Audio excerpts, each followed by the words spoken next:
Singing acoustic parts, yeah.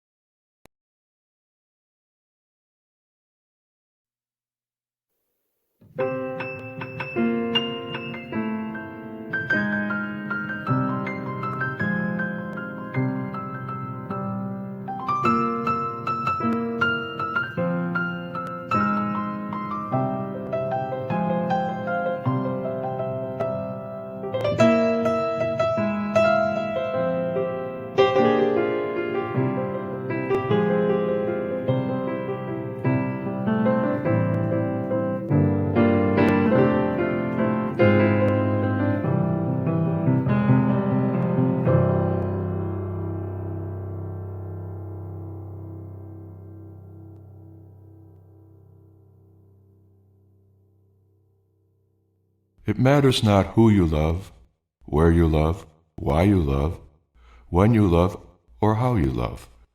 It matters only that you love. John Lennon.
I love John.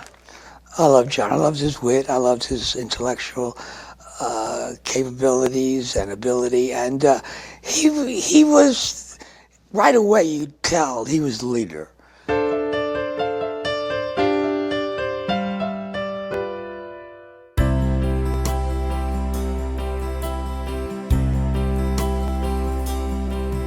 John Lennon was his name, and he rose to early fame with a band of boys from Liverpool who played the music game. He became a living legend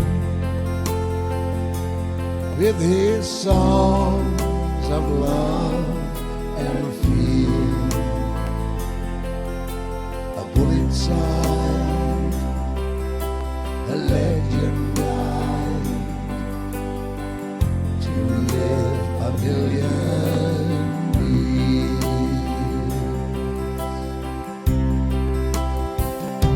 The man called Lennon never ceased to make the world believe in peace. The music left inside him now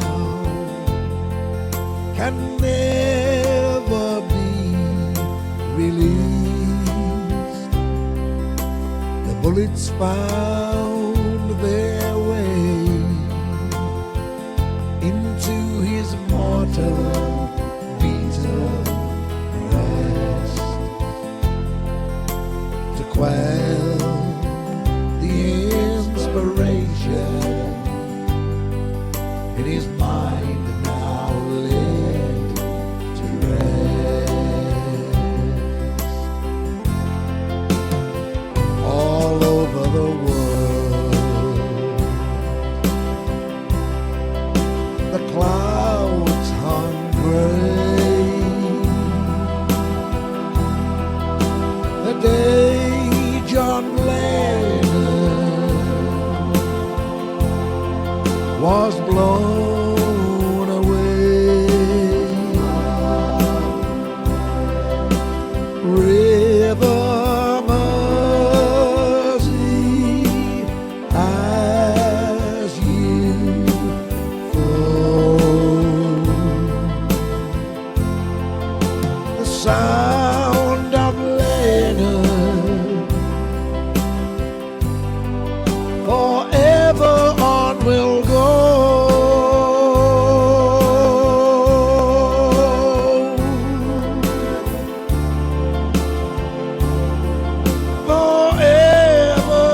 Laurel and Hardy, that's John and Yoko.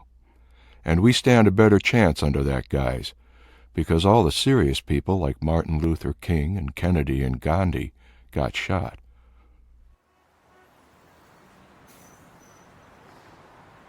On December 8, 1980, John Lennon was assassinated at the entrance of the Dakota, his apartment across the street from Central Park. I had a lot of conversations with people that night.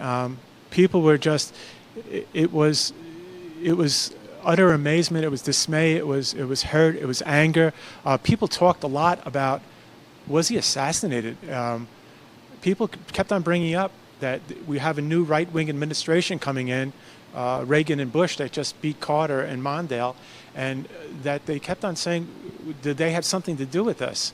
And I found it interesting that people right away were suggesting such a thing. Young people don't really know who John Lennon was. He sung about the Irish plight. He talked about how the school systems indoctrinate people. He talked about overthrowing the government for peace. No money for war, and we're not doing that. If it wasn't an assassination, then it was an incredibly perfect setup for something that looked like one. I think if he was assassinated, it must have had something to do with the government. And because I don't see who else would want John Lennon dead. Why?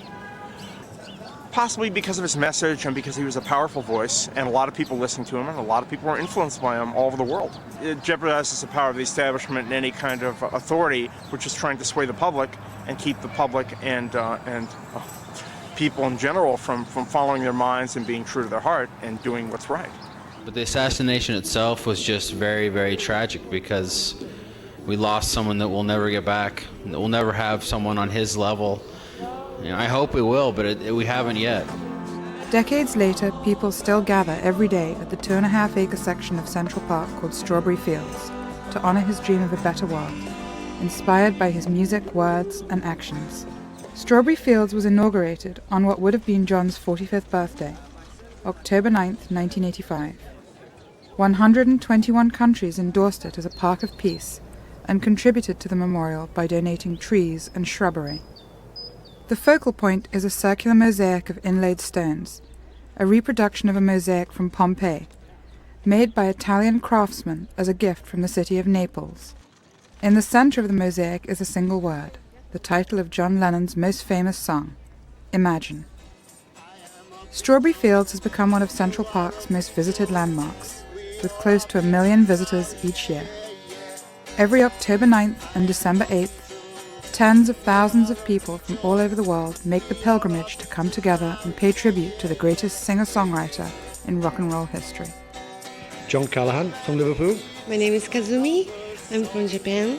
I'm Renata Musk. I'm from South Africa. My name is Kieran and I'm from Toronto. My name is Jean Lamb. I'm from Nottinghamshire, England. My name is Sarah. I'm from Australia. My name is Christopher and I'm from Sweden. My name is Kim. I'm from Annapolis, Maryland. I'm Steve from Montreal. Hi. I'm Marcia. I'm Otávio. And we're from Rio de Janeiro, Brazil. This is Beatrice. This is Sophie. And I'm John Rudolph from Switzerland. Love Strawberry Fields, love the Beatles, love John Lennon, and it's a great place to meet with friends for peace and love. I came from Belgium in Europe just to come here today to celebrate this sad day. My name is Ayrton Ferrer dos Santos, short for Gary, the mayor of Strawberry Fields. I make peace signs for the world. No, I make peace signs because John asked me to make peace signs. He came into my sleep 3 years ago and said, what you've been doing for years, do it every day, until hopefully one day there will be peace in this world. Your way of life is a political statement. At 6:30 p.m. on Wednesday, October 9th, 1940, John Winston Lennon was born in the Oxford Street Maternity Hospital in Liverpool, England, to Julia Stanley and Alfred Lennon. He was reportedly born during the course of a German air raid and was named after his paternal grandfather, John Jack Lennon and Winston Churchill. During John's early years, Julia separated from Alfred and entrusted John to the care of her sister. Although John was raised by Aunt Mimi and Uncle George, his mother visited him regularly, and as he grew older, he visited her too. As they became closer, Julia taught John how to play the banjo, which led to his first guitar. On July 6, 1957, John's first group, the Quarrymen, were playing in public for only the second time, when a mutual friend, Ivan Vaughan, introduced him to Paul McCartney. Within a week, John had invited Paul to join the band, and he accepted. The following February, Paul brought George Harrison to meet the Quarrymen. Although he thought George too young, John recognized him as a talented guitarist who would benefit the group. On Tuesday, July 15, 1958, Julia Lennon was hit and killed by an off-duty police officer who was allegedly driving drunk. This tragic accident cemented the relationship between John and Paul, who had also lost his mother to cancer just 2 years earlier.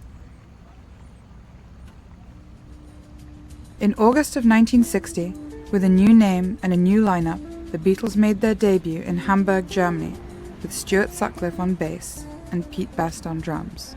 How did I first hear about John Lennon and the Beatles?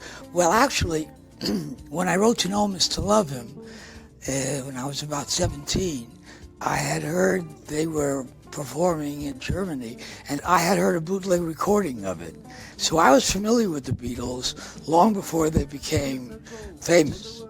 In January of 1961, they debuted at the Cavern Club in Liverpool, and by that December, local record store manager Brian Epstein had signed a contract to manage them. At this time, Stuart Sutcliffe was John's best friend. He was an artist and the original bassist of the Beatles. Sutcliffe played with the Beatles in Hamburg, where he met photographer Astrid Kircher, to whom he was later engaged. On April 10, 1962, Stuart Sutcliffe died of cerebral paralysis following bleeding in the brain. Stuart and John are credited with naming the Beatles, inspired by Buddy Holly's band, the Crickets.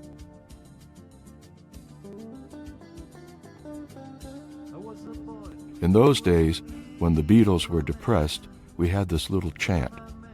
I would yell out, "Where are we going, fellas?" They would say, "To the top, Johnny," in pseudo-American voices.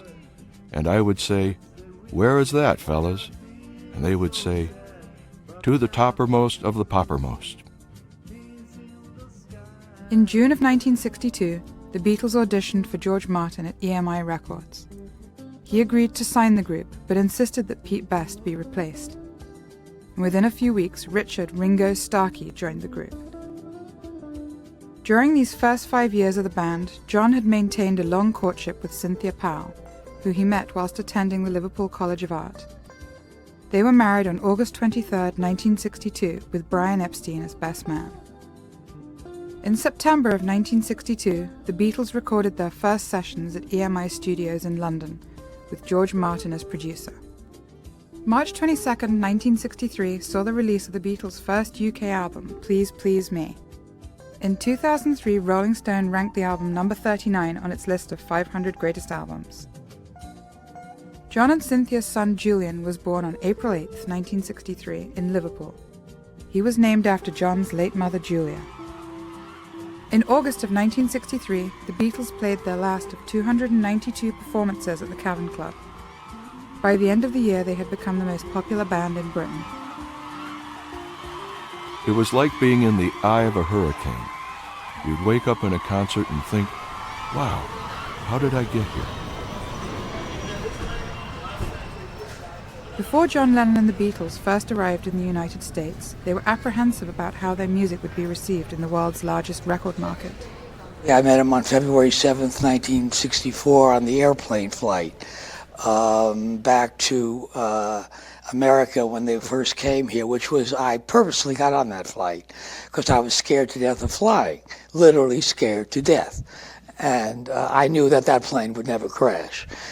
And so the media sat in the back, we sat up front. They all wanted to know about, John did too, about the Apollo and what America was like. They had no idea, including John, what was to be expected at the airport.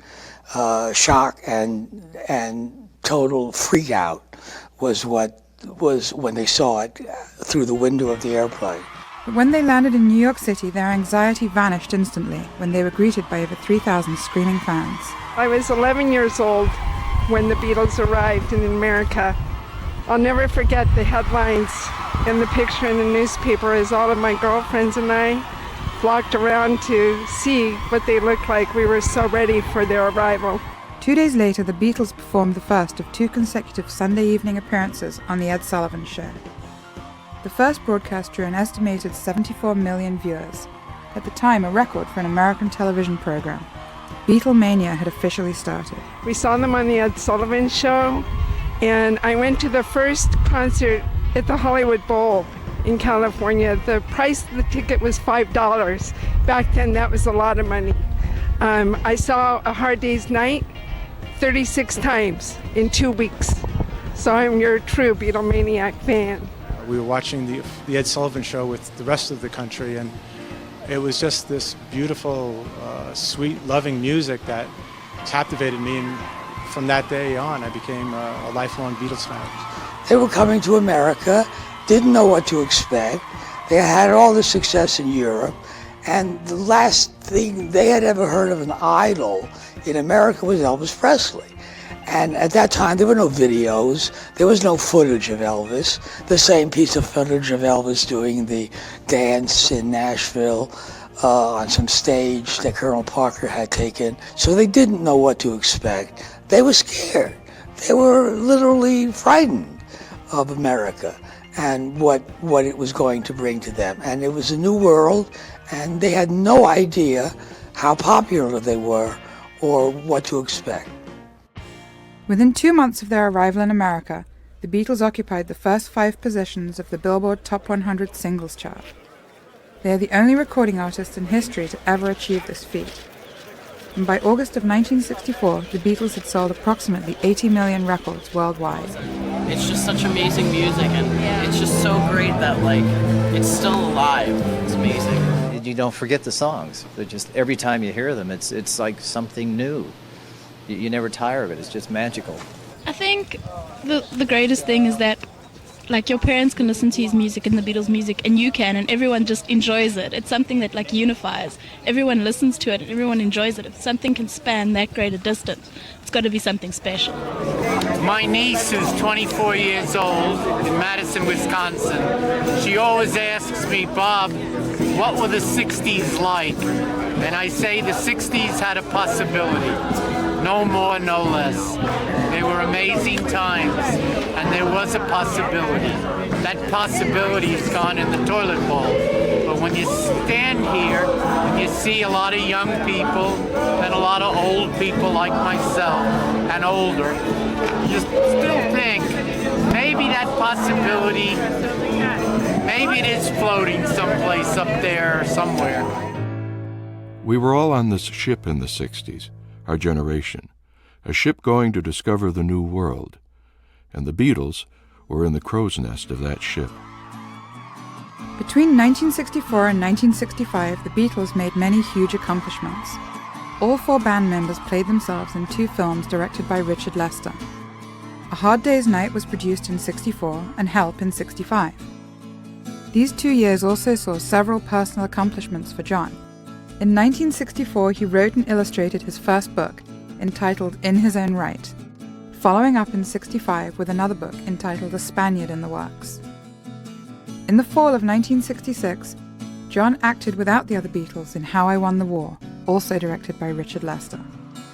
On August 15, 1965, the Beatles opened their United States tour in front of over 55,000 screaming fans at a sold-out Shea Stadium in New York. This is the first time a stadium was ever used for a rock concert. Would the people in the cheaper seats clap your hands? And the rest of you, if you'll just rattle your jewelry. In October of 1965, the Beatles were awarded England's prestigious MBE, Members of the Order of the British Empire. John comments, "I thought you had to drive tanks and win wars to get the MBE." He became more as like Muhammad Ali. Once he became important, he took on causes. He took on intellectual greatness. He took on the Supreme Court. He took on the war. I mean, John's greatness didn't come about until after he was anointed. And he said those things about rattle your jewelry and all those brilliant remarks. But he was far more intellectual than Dylan. He was far more sophisticated than Dylan. And Dylan's causes were in his songs. John's causes were in his heart and in his brain and his intellectual ability to say it. Dylan just was in his, as great as Dylan was and is, was as a writer and a poet. John was as a person. He was the first person in my life, really, to express the importance of love and peace. That's what I remember most about John Lennon. To me, he was one of the greatest leaders and teachers that ever walked the planet. He sure changed my life and a lot of lives of others. To me, he was probably the most influential person that I didn't personally ever meet or know. I thought John Lennon was a bad motherfucker. He was the Beatles. You know, he was the voice of rock and roll. One thing John didn't know is how good he was. He never thought he was a great artist.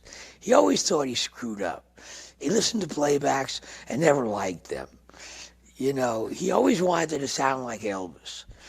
He always wanted, you know, he loved when I put tape echo on his voice, and he loved when I mechanicalized his voice, and he hated himself dry, and he hated himself when he sounded like John Lennon. He never liked himself as a vocalist. He always thought himself an average singer. You know, he never knew he was one of the greatest vocal singers of all time. You know, he just never knew how great he was. My role in society, or any artist or poet's role, is to try and express what we all feel. Not to tell people how to feel, not as a preacher, not as a leader, but as a reflection of us all. In December of 1965, the Beatles released their sixth album, Rubber Soul. It marked a musical turning point and showed maturity and a significant progression from their earlier works. In August the following year, Revolver, their seventh album, was released. Many of the songs exhibited a new electric guitar rock sound. On August 29, 1966, the Beatles played their last public concert at Candlestick Park in San Francisco. For the next few years, they became a studio group, logging 700 hours of studio recording time between November 1966 and March 1967. John considered himself, bar none, the greatest guitar player in the world. The greatest guitar player in the world. Except for George, maybe. Huh? Well, down deep, I think he considered George. But he did. He said, I'm the greatest guitar player in the world. And he did. He considered himself the greatest guitar player in the world. And he joked about it, but he was serious about that. And he would play louder than anybody else in the studio. And he just loved the way he played guitar. And but on every solo, he didn't call Eric Clapton. He called George Harrison. On June 1st, 1967, the Beatles released their eighth album, Sgt. Pepper's Lonely Hearts Club Band, which is often cited as the most influential album of all time by both critics and fans. In 2003, the Beatles were featured 10 times in Rolling Stone magazine's list of the 500 greatest albums. Rubber Soul ranked number 5, Revolver number 3, and Sgt. Pepper's topped the list at number 1. On June 25, 1967, 400 million people watched John Lennon and the Beatles perform the song All You Need Is Love. The Our World program was the first ever live global television link broadcast via satellite. All You Need Is Love, when I heard it on June 25th, 1967, it was the first time that something like this happened. It was bounced off all the satellites, and the whole Earth saw it, and like 400 million people saw it, and I was one of them. And I was brought up in the 60s, and all you heard about was the Vietnam War and the evil Russians. And here you had this man, John Lennon, and the Beatles talking about All You Need Is Love. And it was a day that changed my life. I just said, look at this, everything around me is so negative, and here's this guy talking about love. It just meant so much to me. Later that summer, the Beatles started to drift apart after the strange death of their beloved manager, Brian Epstein, in August. The alleged suicide cast shadows across the group and contributed to discord and their eventual demise. In February of 1968, John, Paul, George and Ringo travelled to Rishikesh, India. There they studied transcendental meditation with the Maharishi Mahesh Yogi at his meditation center. On November 22, 1968, the Beatles released their 9th album, simply named The Beatles. This double album, often referred to as the White Album, was ranked number 10 in Rolling Stone's list of the 500 greatest albums. John wrote with a very deep love for the human race and a concern for its future. Yoko Ono. And John would say, whenever you didn't understand anything of Yoko's, he says, avant-garde. That was his favorite expression. It's avant-garde, Phil. You don't understand it because it's avant-garde. So I just said it's avant-garde because I didn't understand any of it. No, I did. It was very good. But if you didn't understand it, he told everybody it was avant-garde. And if you didn't understand her music, it was avant-garde. John Lennon met Yoko Ono for the first time at her art show Unfinished Paintings and Objects at the Indica Gallery in London on November 9, 1966. But he was married to Cynthia, and though he was attracted to Yoko, they reportedly did not become a couple until May of 1968. The inevitable divorce from Cynthia came on November 8, 1968, and as the end of the decade approached, John and Yoko married in Gibraltar on March 20th, 1969. I mean, they were true lovers.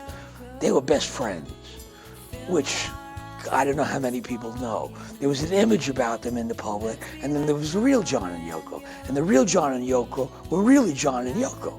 I mean, they really loved each other, and they were best pals.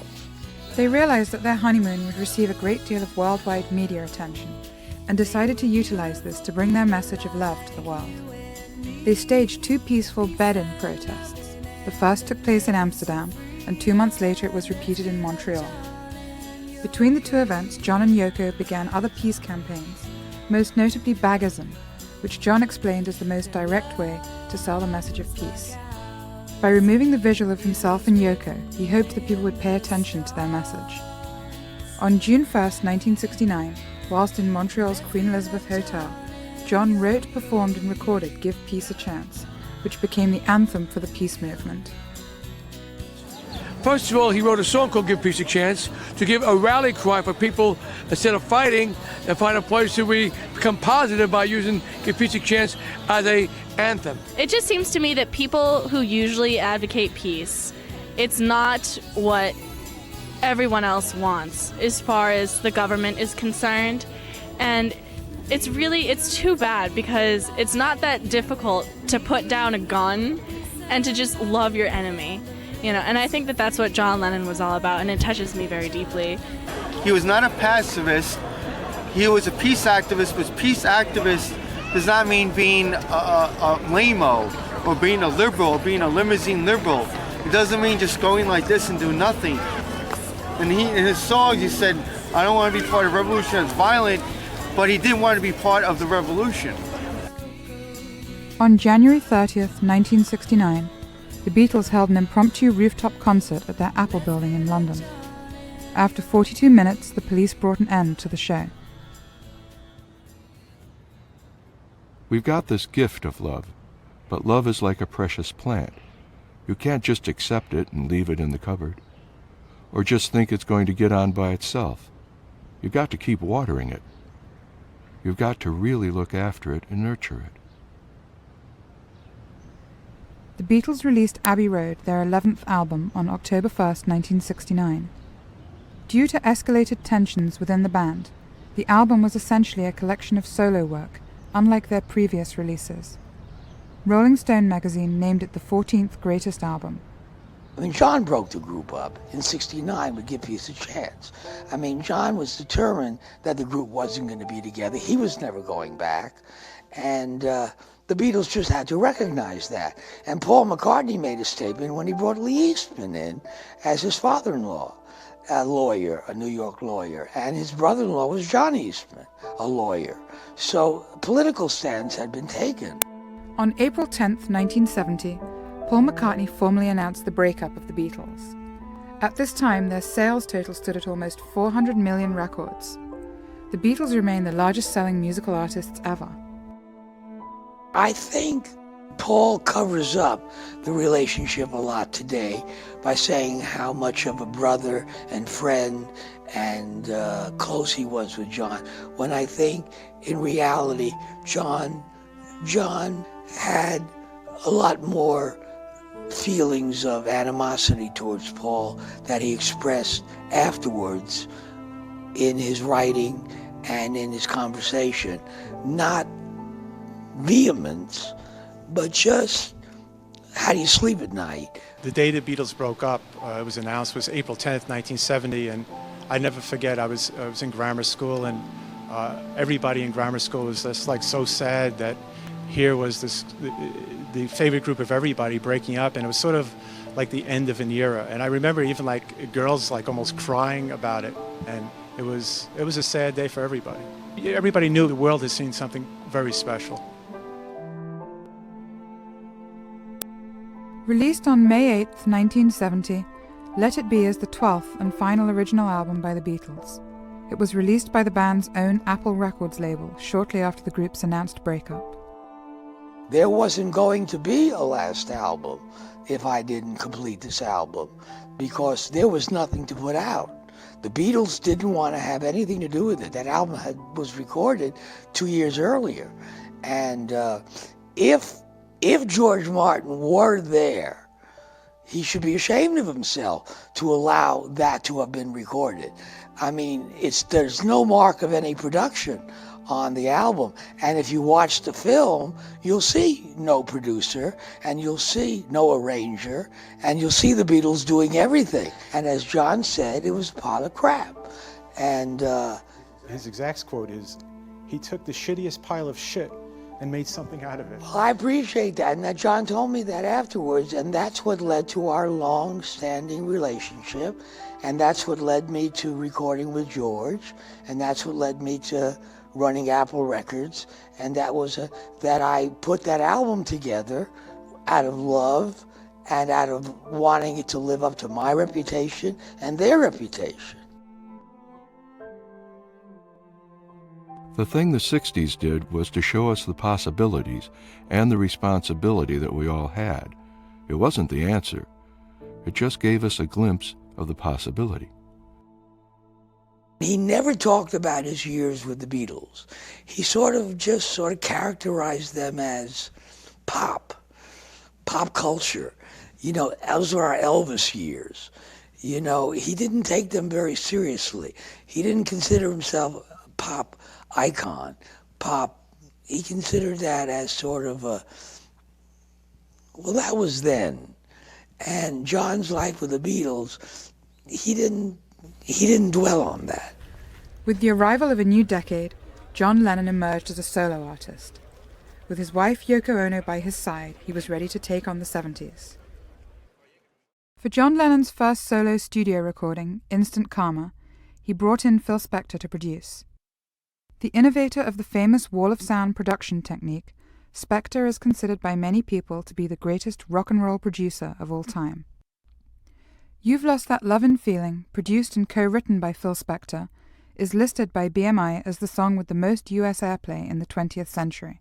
I thought I'd stop by Apple Records at 3 Savile Row, and John was there. So we went down to Abbey Road, and we got a hold of Alan White on drums. George Harrison played rhythm guitar sitting on a piano bench. At the last minute he came down, we got a hold of him. He wasn't mic'd up, he used the piano mic on John's piano, and Klaus Vorman on bass, and we made Instant Karma that afternoon. I went into the studio and messaged, I don't know how many days later it was, but John wanted it out that night. That's how the record came about. It was made in mono, and I used the old Suntech Records tape echo, and John said, sounds a lot like Elvis. Did John look up to Elvis? Yeah, John loved Elvis. He had all his recordings on his jukebox. He loved those Sun records. He loved them. He used to dance to them in his kitchen. He had a jukebox in his kitchen in Ascot, and he used to dance to them in the morning. He loved them. He loved Elvis. This time it was my album, And now I have Yoko there and Phil there, alternatively and together, who sort of love me so that I perform better and I relaxed. John wasn't very close with anyone except Yoko. And I say myself, I consider him very close to me. But he wasn't particularly close with Alan White or Klaus Vorman. He just had a friendly relationship with them. But he would skip off after all the sessions.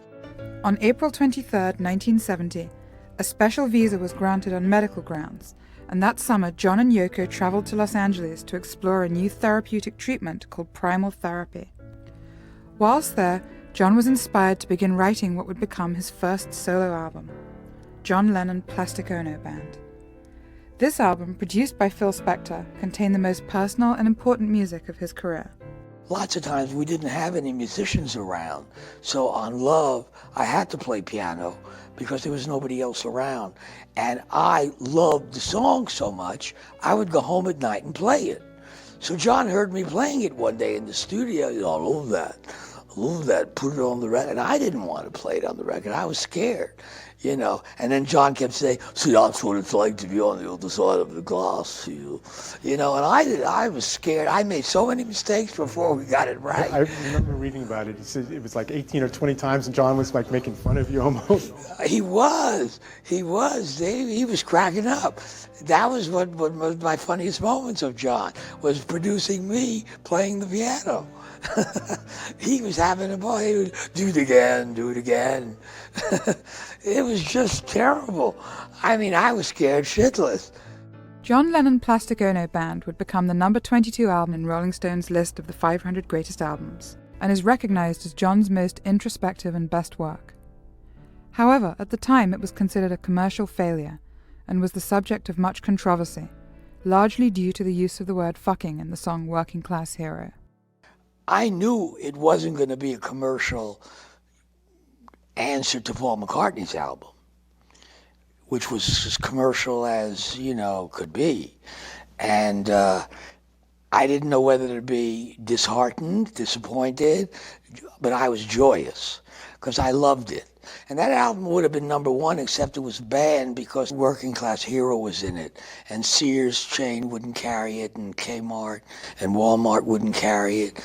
And it only sold 300,000 or 400,000. John was affected by this and wasted no time getting back into the studio. His second album would be called Imagine, and its iconic title track spoke of his utopian vision of a better world for all.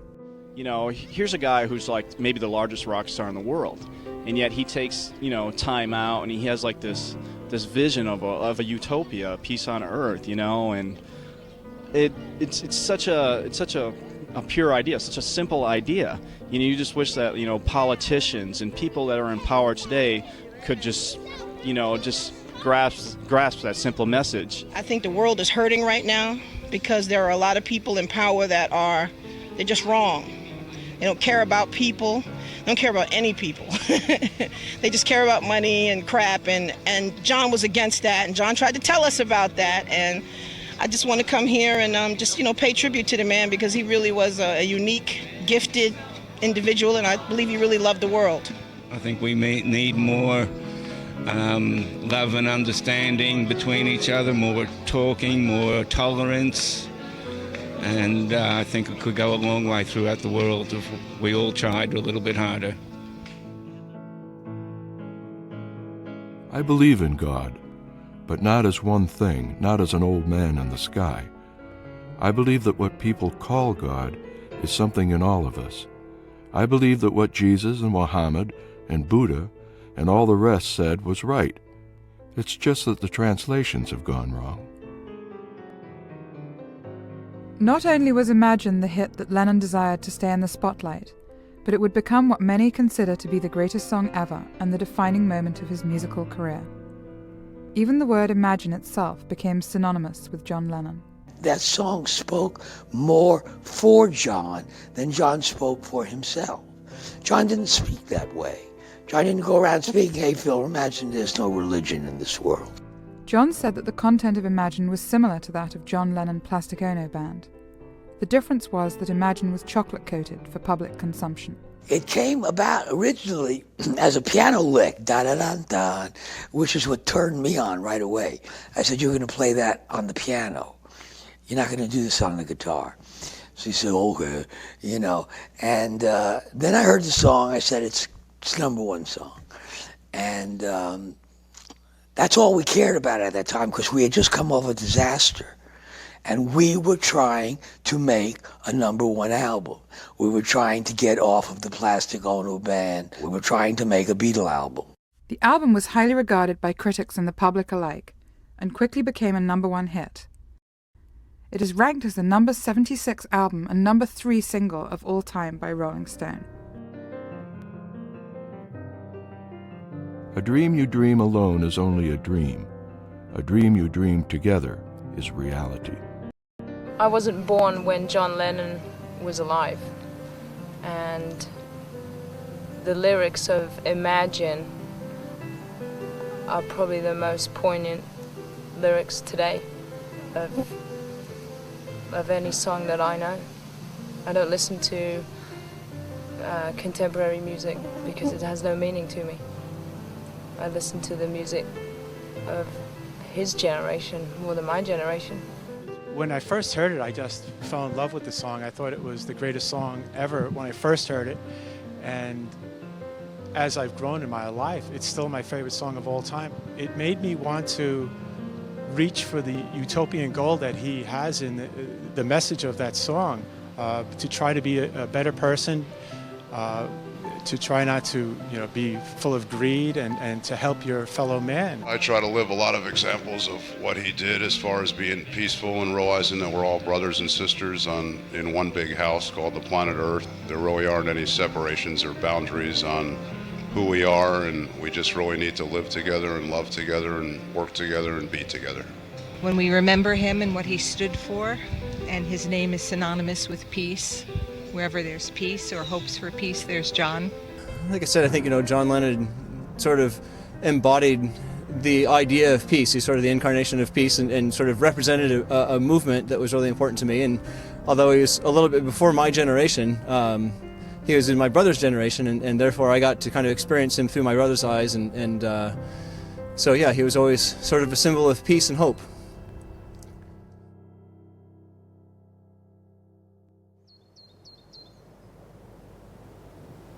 If I'd lived in Roman times, I'd have lived in Rome. Where else? Today America is the Roman Empire, and New York is Rome itself. On September 3rd, 1971, John and Yoko left Tittenhouse Park, their home near Ascot since 1969, and relocated to New York City, never to live in England again. Because he had a lovely home in Ascot, and he loved it, and they had just remodeled it, and redid it, and refurnished it, and put in the white piano, and painted it, and we're very excited about it. And he was just captivated with New York.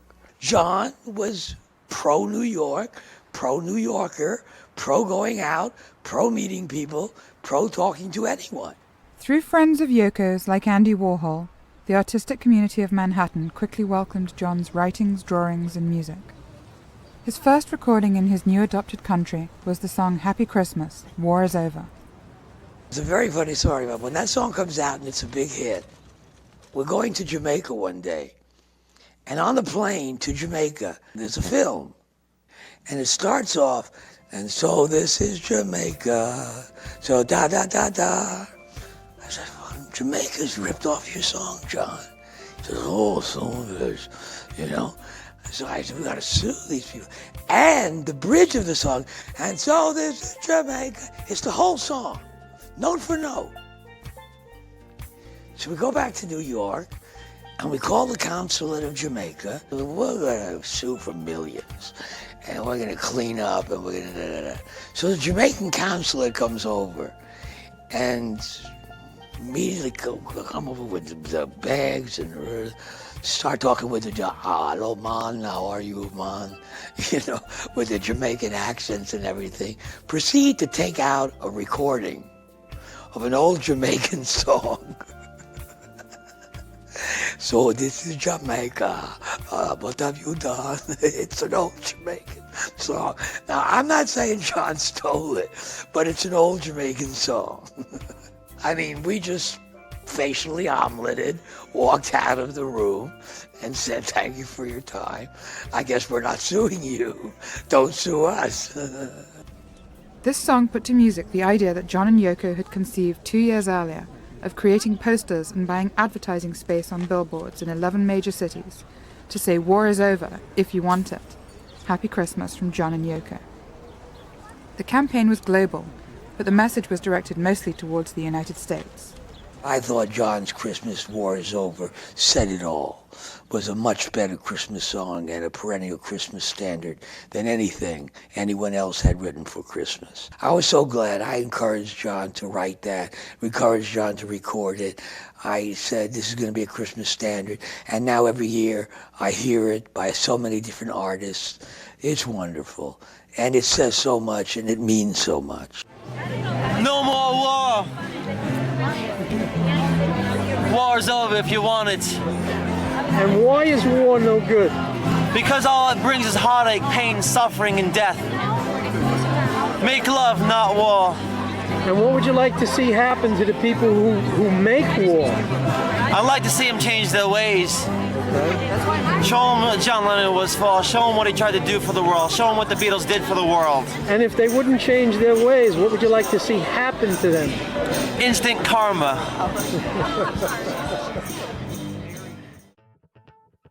If world peace is not a reality when we die, then we'll be back. Until it is. These were difficult times for the United States. Racial tensions were at an all-time high, and the promised end to the Vietnam War had not materialized. John's lyrics reflected what the common person was feeling, with songs such as Give Peace a Chance and Imagine. With Power to the People, Working Class Hero, and Gimme Some Truth, he cemented his reputation as an outspoken critic of the war and the Nixon administration policies. He began speaking and performing at peace rallies. Evocative messages can reach a mainstream audience through music, and the government realized this. I'm proud to say that I was on stage with him at the Ann Arbor, Michigan concert, which was basically to free John Sinclair, who had been sentenced to 10 years imprisonment for 2 joints.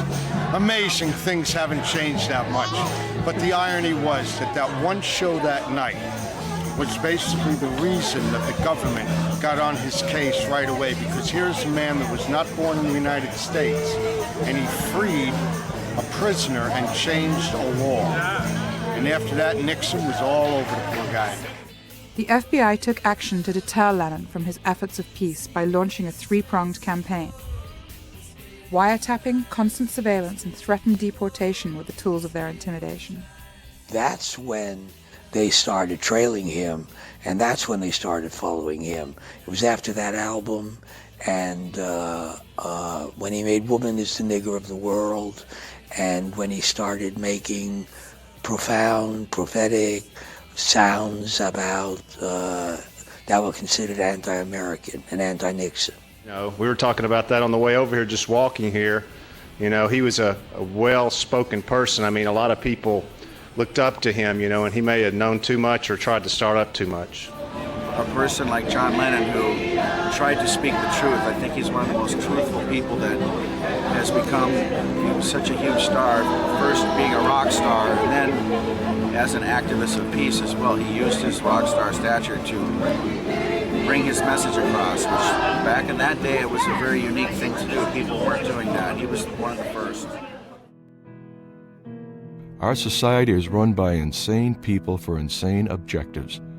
I think we're being run by maniacs for maniacal ends, and I think I'm liable to be put away as insane for expressing that. That's what's insane about it. He wasn't scared about the people following him, and he was scared about being deported. He didn't want to be deported because he wanted to stay in America.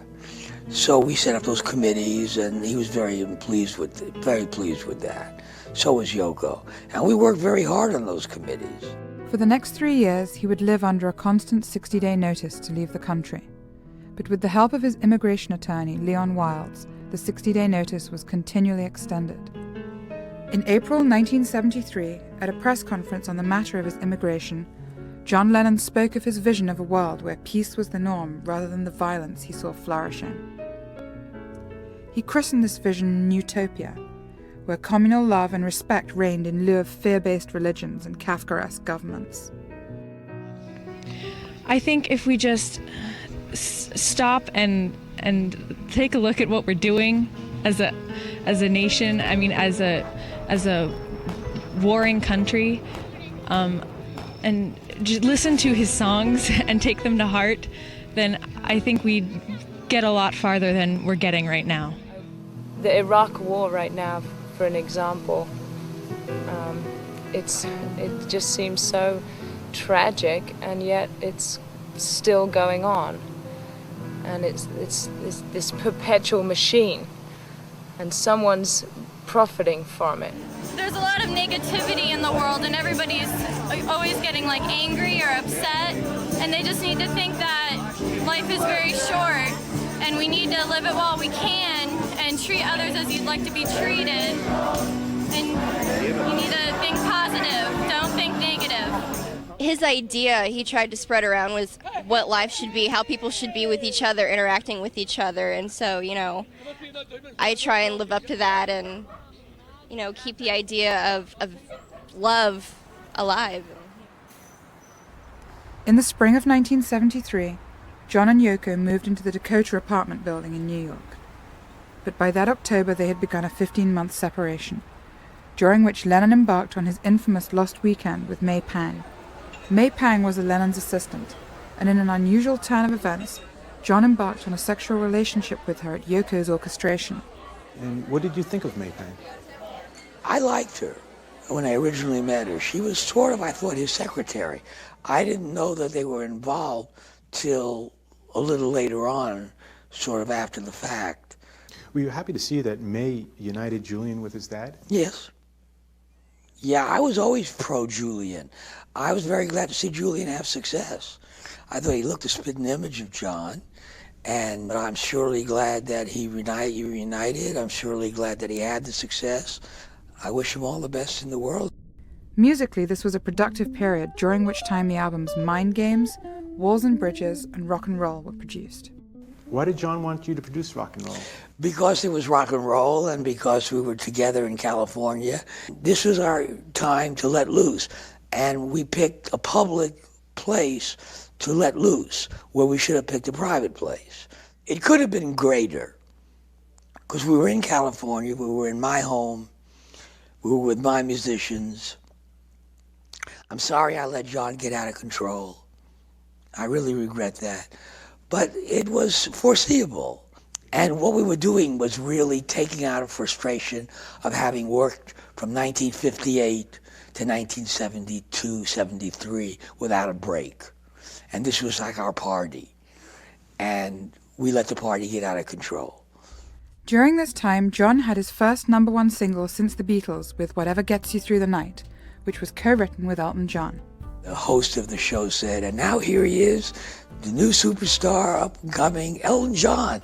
And John said, we don't need any more Johns. He was pissed about Elton John.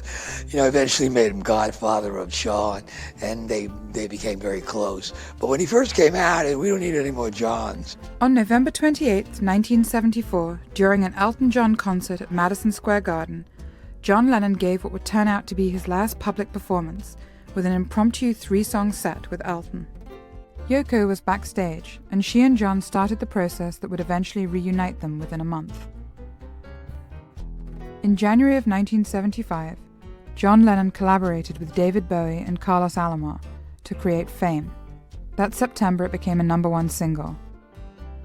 October 1975 brought John what was perhaps the best days of his life. On October 7th, Leon Wildes finally won their case thanks to evidence he uncovered of the government's persecution of the Lennons. 2 days later, on October 9th, John's 35th birthday, his second son, Sean, was born. He didn't come out of my belly, but my God, I've made his bones because I've attended to every meal, and how he sleeps, and the fact that he swims like a fish because I took him to the ocean. I'm so proud of all those things, but he's my biggest pride. This was the beginning of a new chapter in John's life. He officially retired from music to become a house husband and father. He was fulfilling his dream of retiring and becoming a father from 1975 to 1980, which is exactly what he told me he wanted to do in 1973. I thought it was wonderful. I thought he'd be a perfect house father. For the next 5 years, John and Yoko would live at the Dakota, lovingly raising their son, Sean. There were no commercial recordings or concerts, and his activism was dramatically lessened. And the impact that he has made on my generation and the generations to come. He's just a very powerful man, and I wish he was still here. You know, it's interesting. John Lennon in particular touched so many people throughout generations. You can see an example of it today. I have a son who's 14 years old, who happens to be a fan of John Lennon. If it wasn't for that, he wouldn't be thinking about issues of war, issues of peace.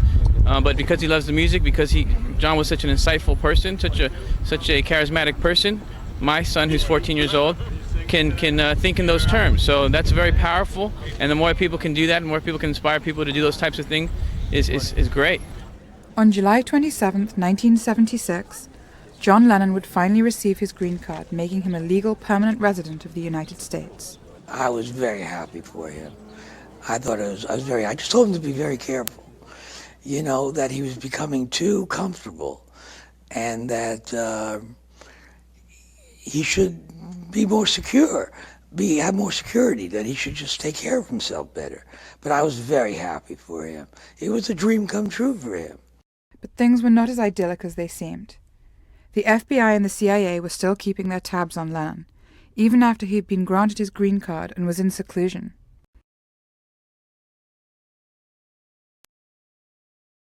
I have in my passport a notation stating that the ineligibility of my visa is withdrawn because of the Lennon precedent. He fought the court case concerning his visa problems, and he won after 5 years and $250,000 worth of legal bills. So I have him in my memory every time I enter this country. Sir Mick Jagger. In the summer of 1980, on a trip to Bermuda, John began to write his first new songs in 5 years. Home demo recordings were made as he began preparations for another studio album. On August 12, 1980, a press release announced that Lennon had come out of retirement and that he and Yoko were working on a new album. This would become Double Fantasy. You either get tired fighting for peace or you die. After so long away from the limelight, Double Fantasy was released on November 17, 1980, and was an immediate critical and commercial success. I congratulated him on the album. I did call him on that, to tell him that, and he thanked me. And I wished him the very best. I told him I thought Woman was a great song. And I told him I thought he did an excellent job. Back in the public eye after 8 years away from the forefront of political activism, John was once again going to use his popularity and return to the streets. Tickets were already purchased to demonstrate at the Japanese-American Workers' Rally in San Francisco on Friday, December 12, 1980. See, the best way to honor John Lennon is don't follow leaders, think for yourself, start your own groups, and read about what happened in the 60s and what went wrong. Don't follow that. What was good about it, do it again, but do it better. And I say the best way to honor John Lennon is to be willing to get arrested when you have to, and to walk the walk and talk the talk. Listen, if anything happens to Yoko and me, it was not an accident.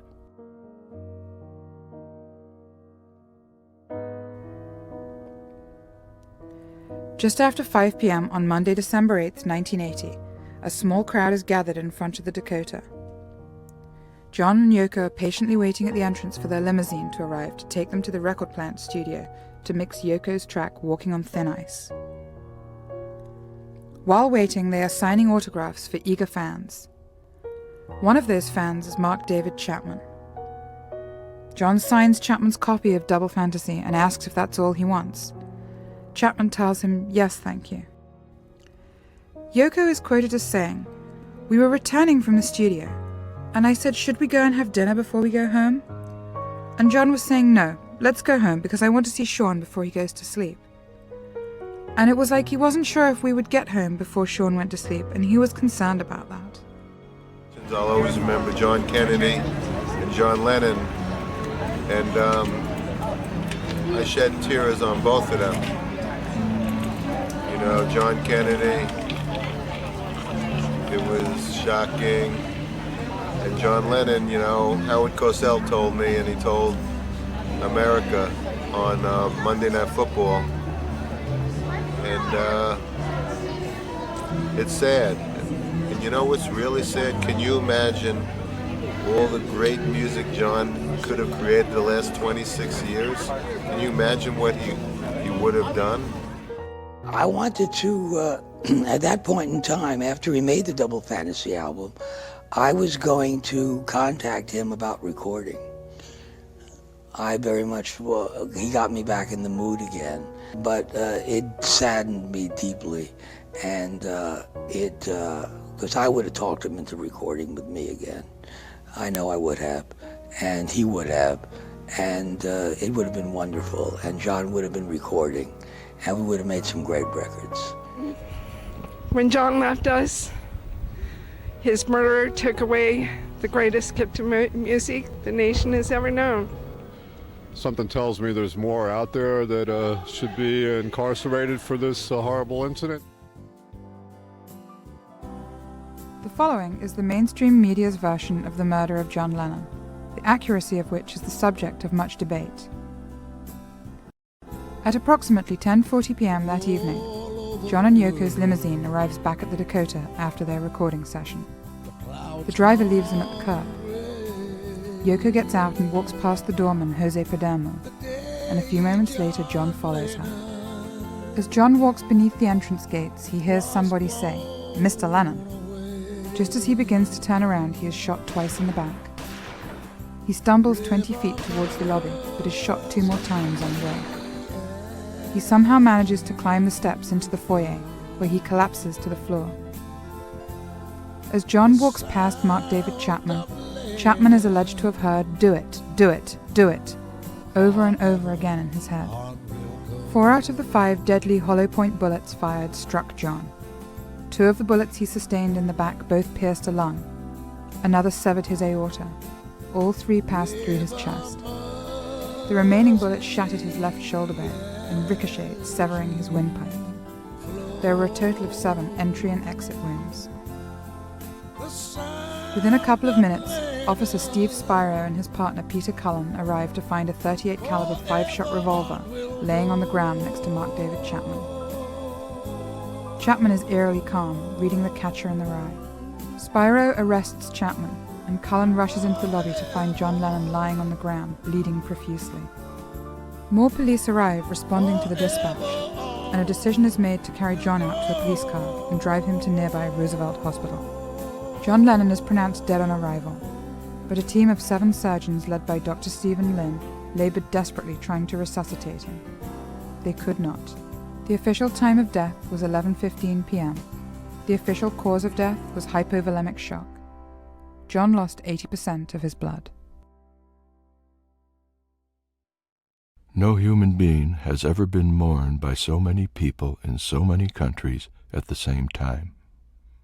Alistair Cook.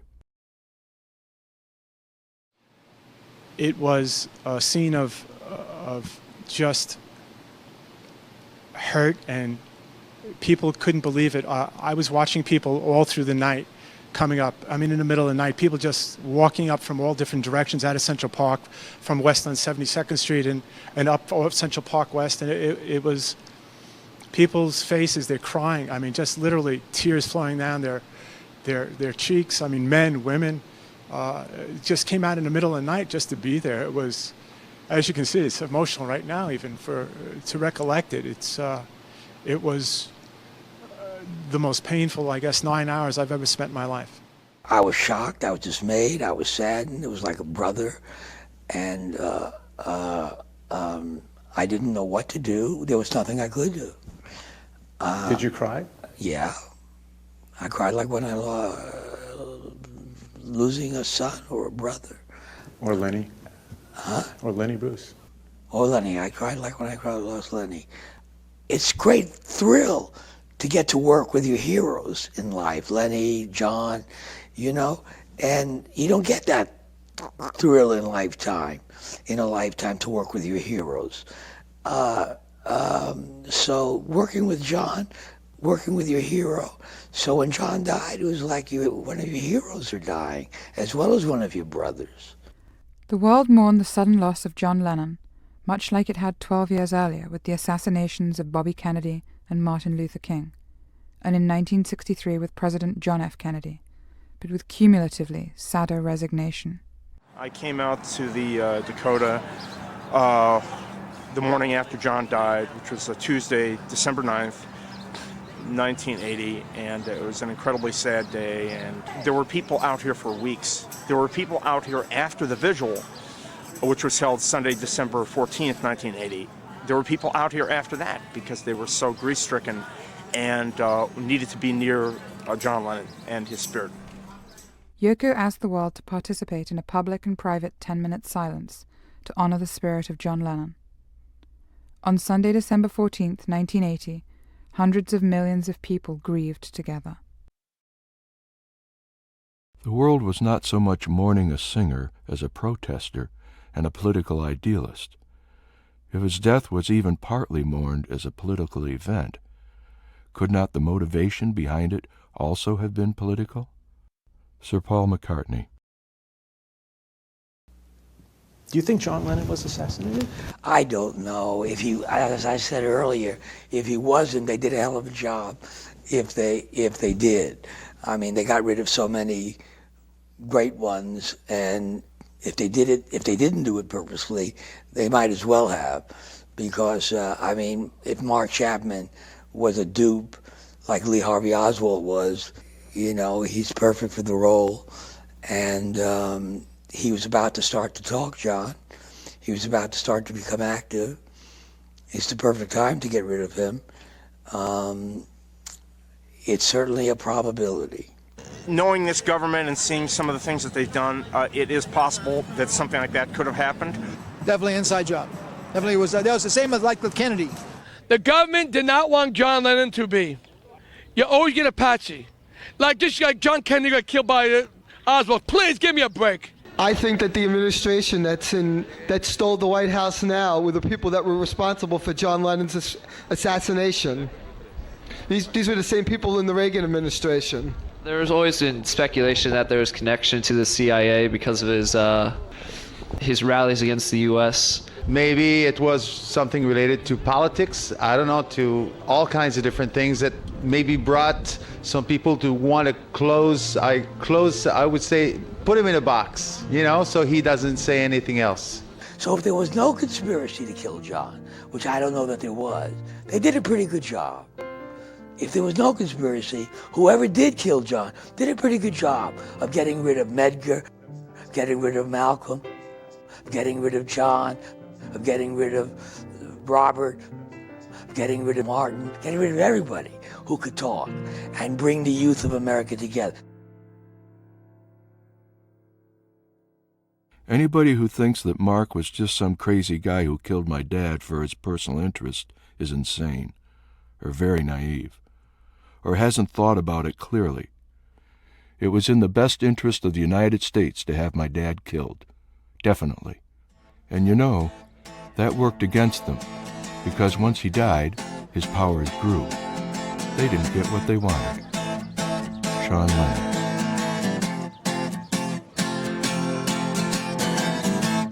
Sitting at the strawberry fields, see the people hanging around, see the faces facing home.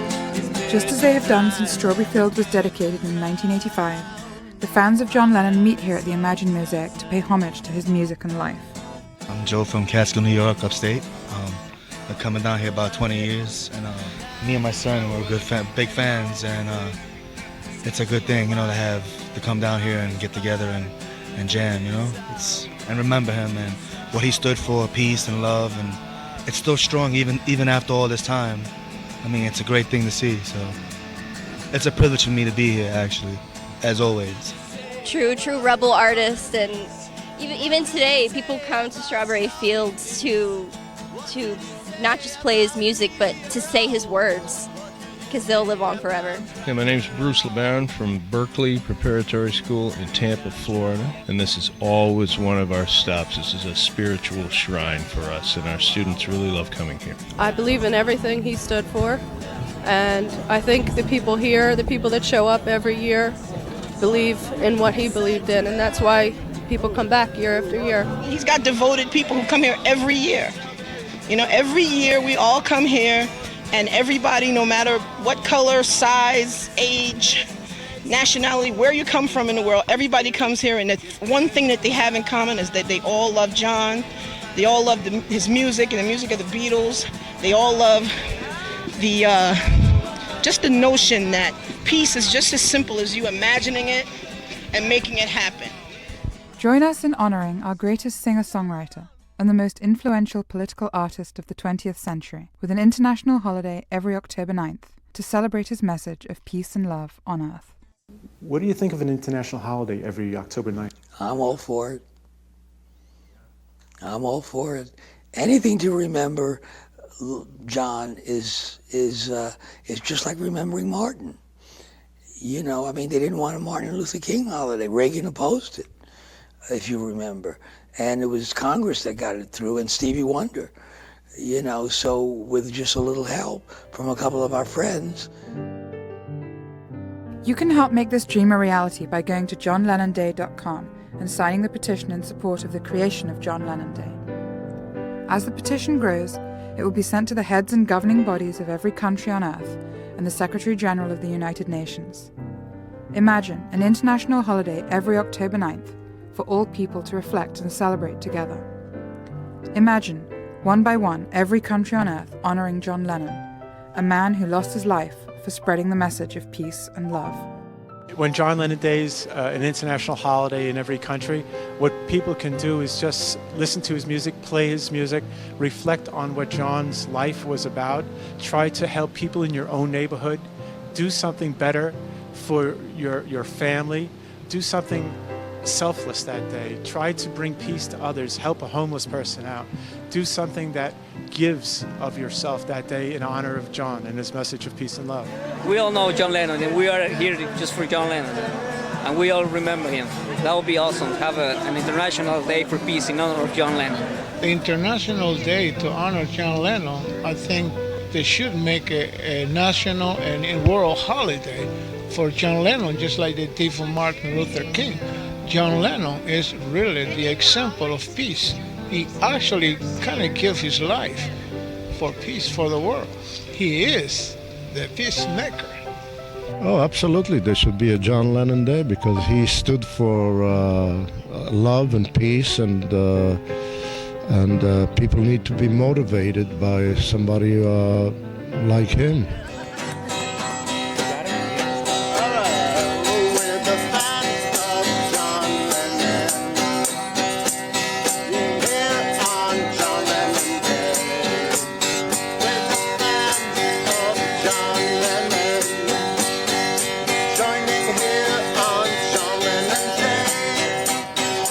Great. I mean, because he represented peace for everybody.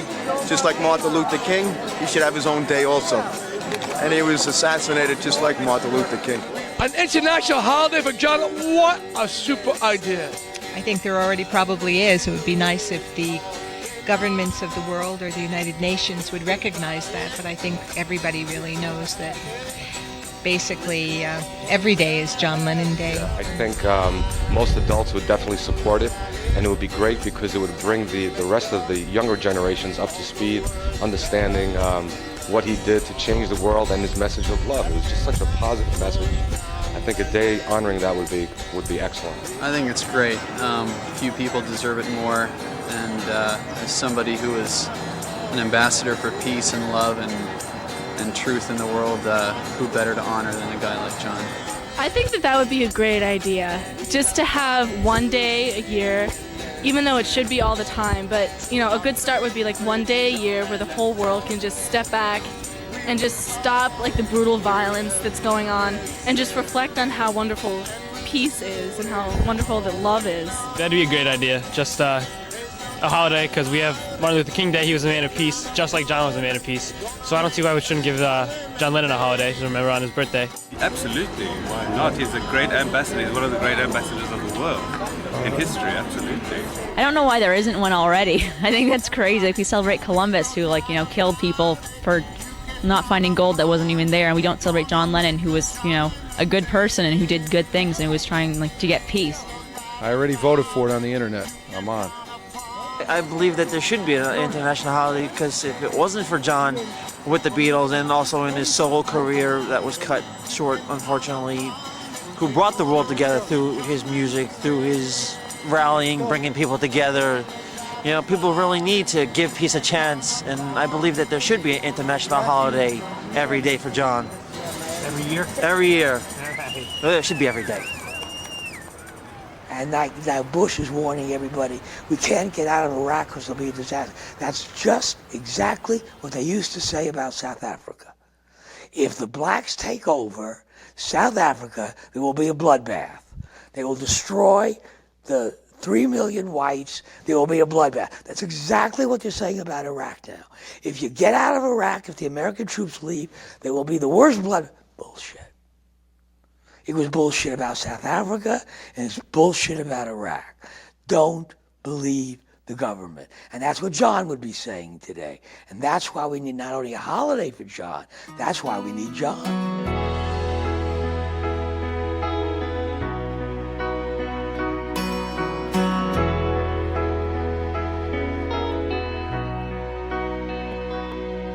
In the night, between the screams and gunfights, I hear a sound, I hear a word that feels right.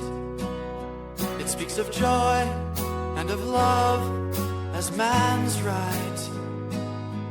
With this hate all around, it seems so out of sight. I'm crying for John Lennon, I'm crying for his dream, I'm crying for John Lennon and for what might have been.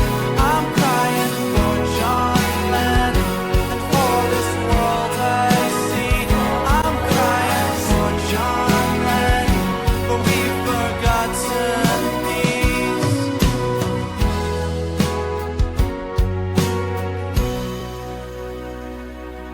Well, we tried, we say we tried, in vain it seems, to change the world and everyone but ourselves, you see. Tell me why are we surprised at the state of things? When it's time to do it, we just shut off the lights. I'm crying for John Lennon, I'm crying for his dream, I'm crying for John Lennon and for what might have been. I'm crying for John Lennon and for this world I see. I'm crying for John Lennon, but we've forgotten peace. How are we gonna see the way out when it seems that we don't believe there's a way out? Gotta try something, try anything to get there somehow. It's not a dream, it's not a dream.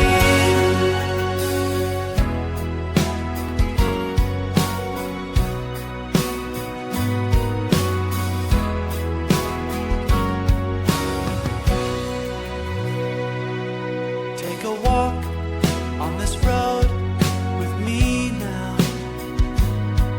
All you think